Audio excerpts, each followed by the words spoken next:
ধর্মকথা 365-এর আজকের পর্বে আপনাদের স্বাগত। আজকের কাহিনীর নাম রামের বিরহ ও লক্ষণের হুঙ্কার।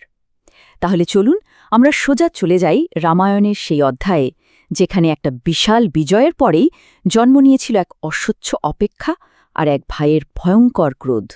আচ্ছা, গল্পটা শুরু হচ্ছে ঠিক সেখান থেকে যেখানে আমরা আগের পর্বে দেখেছিলাম। আপনাদের নিশ্চয়ই মনে আছে, রাম কিন্তু তার কথা রেখেছিলেন। তিনি বালিকে পরাজিত করে সুগ্রীবকে ফিরিয়ে দিয়েছিলেন তার হারানো রাজ্য কিষ্কিন্ধা। অর্থাৎ রামের দেওয়া একটা প্রতিশ্রুতি পূর্ণ হয়েছিল। কিন্তু এখানেই আসল ব্যাপারটা। একটা প্রতিশ্রুতি তো পূরণ হলো, কিন্তু তার থেকেও অনেক বড়, অনেক গুরুত্বপূর্ণ একটা কাজ বাকি রয়ে গেল। আর সেটা হলো সীতাকে খুঁজে বের করার প্রতিশ্রুতি। এই পর্বটা আসলে দুটো প্রতিশ্রুতির গল্প। ভাবুন একবার, একদিকে কিষ্কিন্ধা ভেসে যাচ্ছে আনন্দের জোয়ারে, আর অন্যদিকে রামের জন্য অপেক্ষাটা যেন শেষই হচ্ছে না। দুই রাজা, অথচ তাদের পথ যেন একেবারে দুদিকে বেঁকে গেল। গল্পের এই বৈপরীত্যটা কিন্তু দারুণ।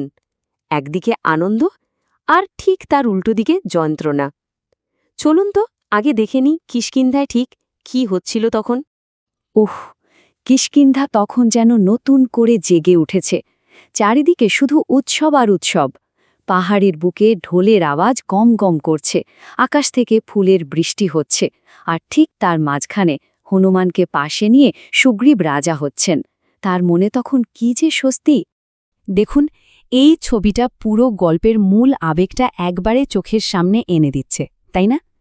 একদিকে একটা গোটা রাজ্য উৎসবে মাতোয়ারা, আর অন্যদিকে দেখুন আর একজন রাজা এক দূর পাহাড়ের চূড়ায় মেঘলা আকাশের নিচে একা বসে আছেন, শুধু একটা প্রতিশ্রুতির অপেক্ষায়। কিন্তু গল্পটা শুধু এই আনন্দ আর যন্ত্রণার বৈপরীত্যেই আটকে নেই। এরপর সময় নিজেই যেন একটা চরিত্র হয়ে ওঠে, আর রামের একাকিত্ব তার কষ্টকে যেন আরও কয়েকগুণ বাড়িয়ে দেয়। এই যে বর্ষা, এটা কিন্তু শুধু সাধারণ বৃষ্টি ছিল না, এটা ছিল অপেক্ষার প্রতীক।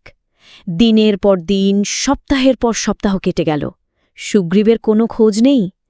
বৃষ্টির প্রত্যেকটা ফোঁটা যেন রামকে মনে করিয়ে দিচ্ছিল তার প্রতিশ্রুতির কথা, যা এখনো পূরণ হয়নি।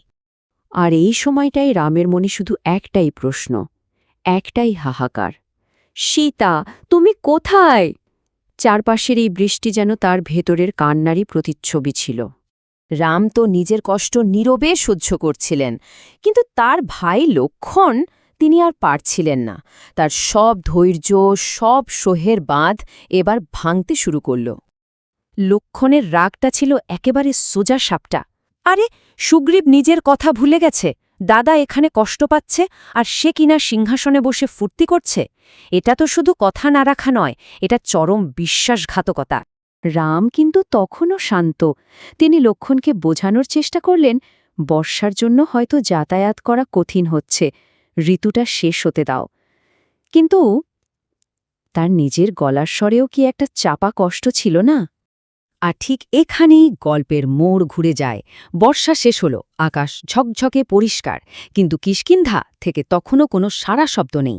ব্যাস, লক্ষ্মণের ধৈর্যের সব সীমা পার হয়ে গেল। আর এবার রাম তাকে থামালেন না। এই যে রাম চুপ করে রইলেন, এটাই ছিল সবচেয়ে বড় ইঙ্গিত। তার এই নীরবতাই যেন বলে দিচ্ছিল, লক্ষ্মণ, তুমি যা করছো ঠিক করছো। আর তারপর কিষ্কিন্ধার দিকে এক নতুন ঝড় ধেয়ে গেল। এই ঝড় রামের নয়, তার একনিষ্ঠ ভাইয়ের ক্রোধের ঝড়। আকাশে কোনো মেঘ ছিল না, কিন্তু লক্ষ্মণে মনে তখন ক্রোধের ঝড় বইছে। হাতে ধনুক, চোখে আগুন নিয়ে তিনি যখন কিষ্কিন্ধার দিকে এগিয়ে যাচ্ছিলেন, মনে হচ্ছিল যেন চারপাশের শান্ত বনটাও ভয়ে চুপসে গেছে। তাহলে ভাবুন তো এরপর কি হতে চলেছে।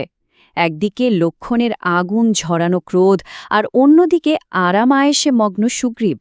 যখন এই দুজনের দেখা হবে, তখন কি হবে? সুগ্রীবকে নিজের ভুলটা বুঝতে পারবে, নাকি তাকে এর চরম মূল্য দিতে হবে? প্রতিদিন নতুন পর্ব শুনতে ধর্মকথা 365 চ্যানেলটি সাবস্ক্রাইব করে আমাদের সঙ্গে থাকুন।